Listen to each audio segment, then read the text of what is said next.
I think it was 2006 that I started to see these, refugee that comes in from Asia, especially from Burma, Nepal, and Bhutan.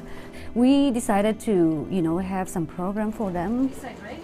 So when you do the father, Because I see that there were a lot of programs for their children, and the husband can go to work, but the ladies, if they don't have a job, then they are just staying at home, and they don't have a lot of things to do. But on the other hand, I saw that they were very creative and just, had a desire to do something. I saw that they can weave baskets with, like yarns, and so I asked them, hey, should we start? Do you want to have a sewing lesson? When they first come to the class, we asked them to go choose a fabric. They won't do that because, they don't have the, how should I say, they don't have the, I'm not saying that they don't have the independent mind, but they don't used to have the freedom to choose what they like. And so they were very nervous about deciding for themselves. But then after, after 6-7 months, I can just see that their self-esteem has started to build. We have this tendency where, if you don't have education, then there is something that, you don't know anything. But I mean, that's not true. I was born in Northeast India, in the state of Manipur. My mother, she don't have any Western education. She doesn't know how to write her name. She is a farmer, but she knows everything about, the soil and how much rainfall we need to make these harvests work.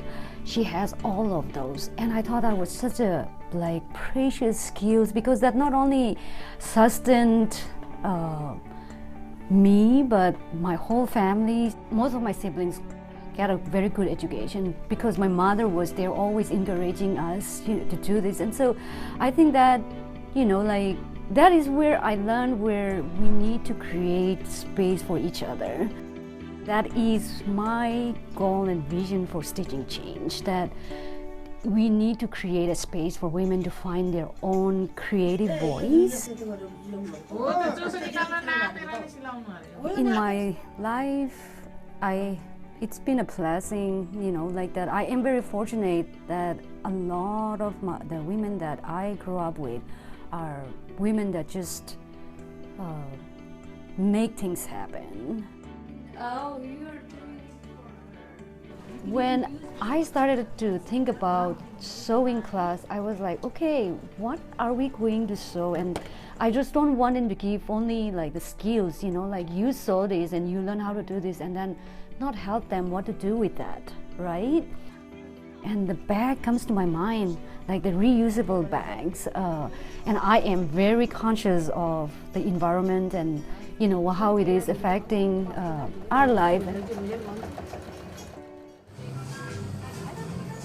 And we have, like I said, we have sold 200 bags, and when I give them the money, most of the lady were give me a big smile, and they were shocked that people like what they made.